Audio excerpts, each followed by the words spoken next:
लोग तो ऐसे हैं, उनका आज तक हनुमान चालीसा पढ़ना नहीं है, आज तक कोई चालीसा, चाहे गायत्री चालीसा हो, लक्ष्मी चालीसा हो, शिव चालीसा हो, पढ़ना ही नहीं आती, बस बैठ गए भगवान के सामने और पढ़ लिया आसन लगा के। नहीं नहीं नहीं, चालीसा पढ़ने का भी एक नियम है।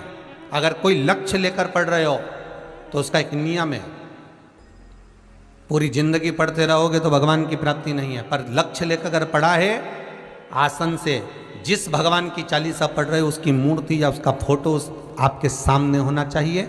एक घी का दिया, अगर हनुमान चालीसा पढ़ रहे हो तो या तो घी का दिया जलाओ, वो भी गाय के घी का हो, भैंस के घी का मत जलाना। हनुमान जी कभी प्रकट नहीं होंगे भैंस के घी से। घी का दिया लगाइए अगर चालीसा का पाठ कर रहे हो हनुमान जी का। और बहुत ज़्यादा संकट है, बहुत ज़्यादा परेशानी है तो हनुमान चालीसा का पाठ करो तो तिल्ली के तेल का दिया लगाओ, काली तिल के तेल का दिया, तिल का तेल का दिया हनुमान जी के सामने आसन बिछाकर। बहुत तकलीफ है तो 3 पाठ प्रतिदिन करो और एक आसन से जितने समय 9 बजे अगर आप बैठते हो पाठ करने तो 9 बजे ही बैठना है। 11 दिन तक प्रतिदिन 3 पाठ रोज करो। एक पानी का लोटा, कलश, तांबे का जल, अर्थात तांबे का लोटा हो, स्टील का लोटा हो, तुम्हारे पास जो कलश हो उसमें जल भरकर, एक सिक्का उसमें पटक कर, एक लौंग पटक कर प्लेट से ढक कर रख दो और प्रतिदिन बस टाइम पर बैठकर पाठ करो।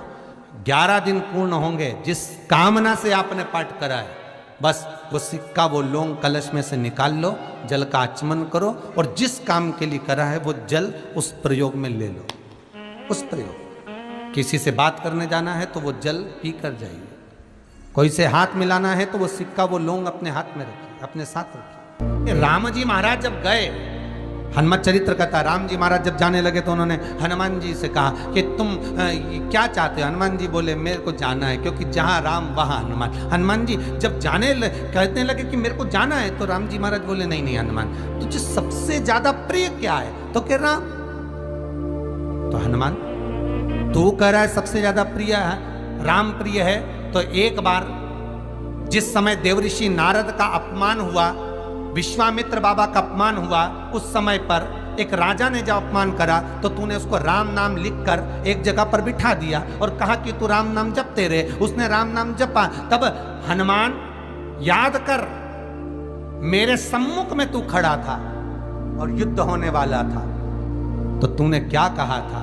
प्रभु आप इसको मार नहीं सकते क्योंकि ये आपका नाम ले रहा है। राम से बड़ा होता है राम का नाम, आप इसे मार नहीं सकते।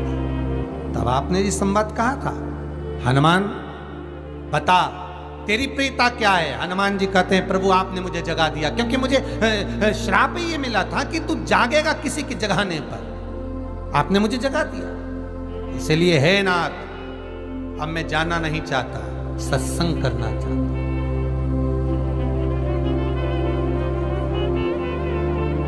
श्री राम जी का चरित्र, अब मैं सत्संग करूंगा, भजन करूंगा, नाम जाप करूंगा।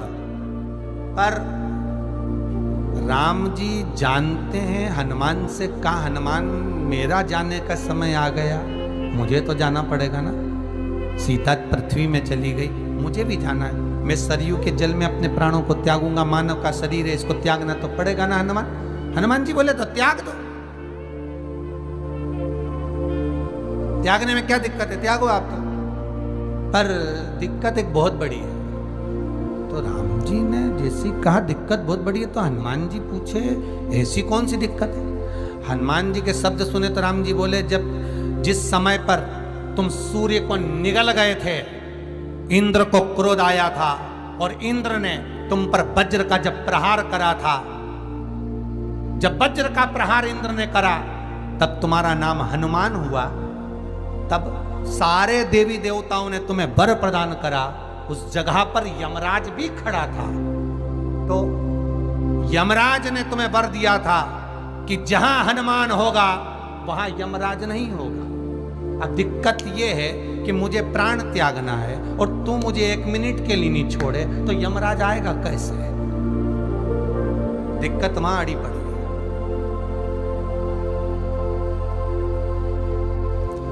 हनुमान जी मुस्कुरा के बोले राम जी महाराज से, प्रभु मैं आपके बिना रह नहीं सकता। तो राम जी बोले मैं भी जानता हूं कि तू मेरे बिना नहीं रह सकता, पर एक काम तो कर सकता है ना। क्या? मैं अगर कोई काम बताऊंगा तो तू करेगा कि नहीं करेगा? हनुमान जी बोले आपका काम और मैं ना करूं, ऐसा कभी हुआ है? जरूर करूंगा। ठीक है। बस अब राम जी महाराज ने सोच लिया कि हनुमान को जाने से पहले काम पर लगा। अब वो कौन सा काम था? बोलो रे भाई। हनुमान जी को कहां काम पर लगाया राम जी ने? किस जगह पर काम पर लगाया? अरे सभी ने रामचरितमानस सुनी है, खूब सुनी, जल्दी बताओ। राम जी महाराज ने प्राण त्यागते समय, सरयू जी में प्राणों को देते समय, राम जी ने हनुमान जी को किस काम में लगाया था कि राम जी ने अपने हाथ की एक मुद्रिका जिस पे राम लिखा हुआ था, वो मुद्रिका एक अयोध्या की एक सरंग में जमीन में डाल दिया और हनुमान से कहा जा जरा ढूंढ के लेके आ, मैं अभी घूम कर आया। और हनुमान जी तलातल रसातल भूमि के नीचे पताल में चले गए उस मुद्रिका को ढूंढने के लिए जिस पे राम लिखा है। और हनुमान जी पूछते भी जा रहे हैं राम कहाँ है? राम की मुद्रिका पड़ी थी, राम की अंगूठी है। अब राम का ही सत्संग करते करते जा रहे हैं और राम जी चले गए सरयू, क्योंकि हनुमान अगर होगा तो यमराज नहीं आ सकता। हनुमान को यहां से हटाना पड़ेगा तब यमराज लेने के लिए आ सकता, तब यम आए। और क्योंकि यम अपने नियम को धारण करेगा, चाहे कृष्ण हो चाहे राम। पंचमुखी हनुमान का एक स्मरण, पंचमुखी हनुमान का एक भाव। महाराज जैसे बहुत ज्यादा तकलीफ अगर व्यक्ति को हो गई है, बहुत कष्टमय जीवन चल रहा है, हार गए हर जगह से और तकलीफमय जीवन चल रहा है, तो पंचमुखी हनुमान का एक शिव महापुराण का और स्कंद पुराण का एक बड़ा सुंदर मंत्र है। उस मंत्र को आप सब एक बार हमारे साथ में बोलें। ओम नमो हनुमते रुद्र अवताराय सर्व शत्रु संहारणाय सर्व रोग हराय सर्व वशीकरणाय रामदूताय स्वाहा। बस इस मंत्र को